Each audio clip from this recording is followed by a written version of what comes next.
দয়া করে আমার গরুটিকে ছেড়ে দিন। ওই এক গরু নিয়েই আমার সংসার চলে।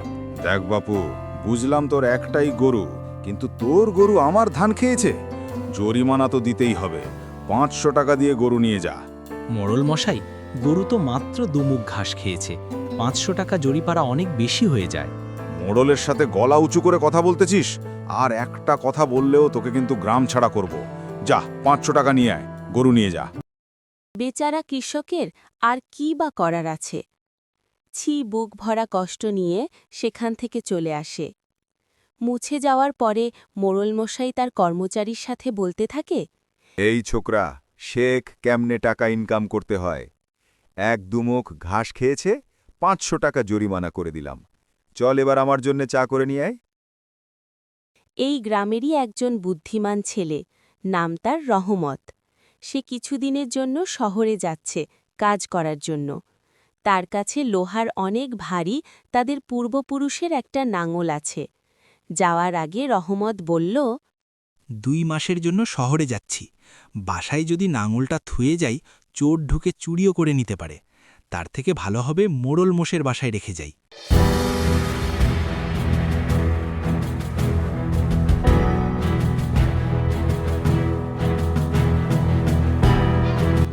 ঘোড়ার মশাই বাড়ি আছেন? কে রে, এত ডাকাডাকি করছিস? কি হয়েছে বল। মোড়ল মশাই, আমি 3 মাসের জন্য শহরে যাচ্ছি। এই লোহার নাঙলটা আমার কাছে খুব স্মৃতিবিজড়িত। আপনি যদি একটু আপনার গুদামে রেখে দিতেন। আচ্ছা ঠিক আছে বাবু, রেখে যাও, আমার গুদামে রেখে দেব, সমস্যা নেই।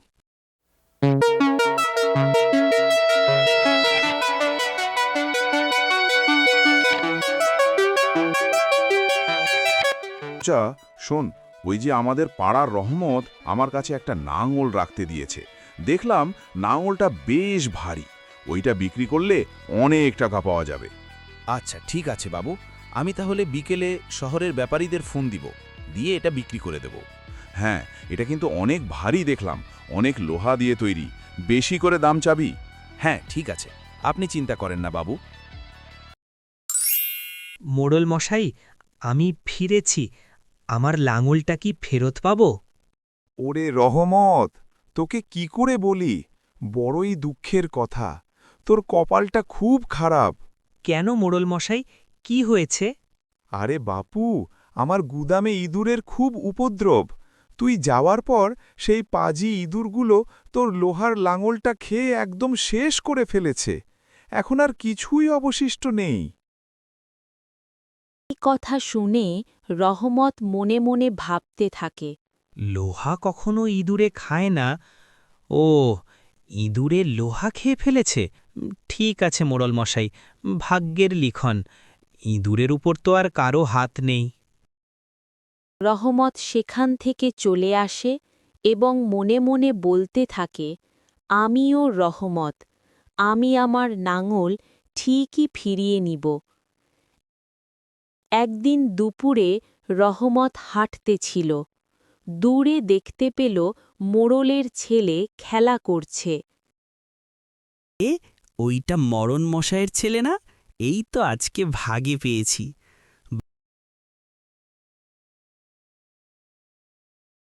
বাবু, মিষ্টি খাবে নাকি? চলো আমার সাথে, আমি তোমাকে অনেক মিষ্টি কিনে দেব। ওয়াও, মিষ্টি! হ্যাঁ হ্যাঁ আঙ্কেল, আমি খাবো। কোথায় যেতে হবে খেতে হলে? মিষ্টি তো আমি আমার বাসায় রেখে এসেছি। চলো, আমার বাসায় যেতে হবে। আচ্ছা ঠিক আছে, চলো চলো। এই বলে মিষ্টির লোভ দেখিয়ে রহমত মোড়ল মোড়শাইয়ের ছেলেকে তার বাসায় নিয়ে লুকিয়ে রাখে। একটু পরেই মোড়ল মশাই পাগলের মতো তার ছেলেকে খুঁজতে থাকে। সোনাবাবু, কোথায় রে তুই? কোথায় চলে গেছিস খেলতে খেলতে? হঠাৎ তার সামনে রহমত আসে। মোড়ল মশাই, কি হয়েছে? আপনার ছেলেকে খুঁজতেছেন নাকি? আমি দেখলাম সে নদীর ধারে খেলা করতেছিল।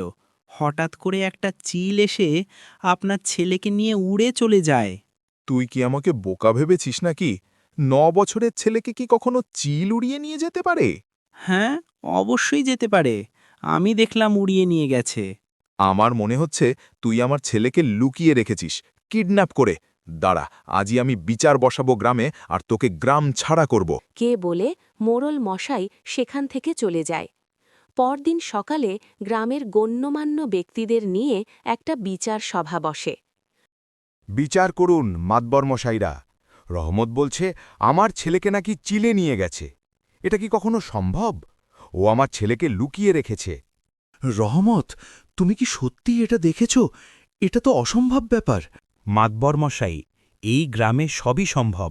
যদি এই গ্রামের গুদামের ইঁদুররা একটা ভারী লোহার লাঙল খেয়ে হজম করে ফেলতে পারে, তবে সেই গ্রামের চিল কেন একটা বাচ্চাকে তুলে নিয়ে যেতে পারবে না? মোড়ল মশাই, এর মানে কি ইঁদুরে লোহা খেয়েছে? এটা কি আপনি রহমতকে বলেছিলেন? মোড়ল মশাই, সত্যিটা বলে দিন। আপনার ছেলে নিরাপদেই আছে, কিন্তু আগে আমার লাঙল ফেরত চাই। আমাকে মাফ করে দাও রহমত, আমি তোমার লাঙল বিক্রি করে দিয়েছিলাম। আমি এখনই তোমার লাঙলের দাম আর ক্ষতিপূরণ দিয়ে দিচ্ছি। আমার ছেলেকে ফিরিয়ে দাও। বন্ধুরা, যারা চ্যানেলে নতুন আছো, চ্যানেলটি সাবস্ক্রাইব করে ঘণ্টাটি বাজিয়ে দিও।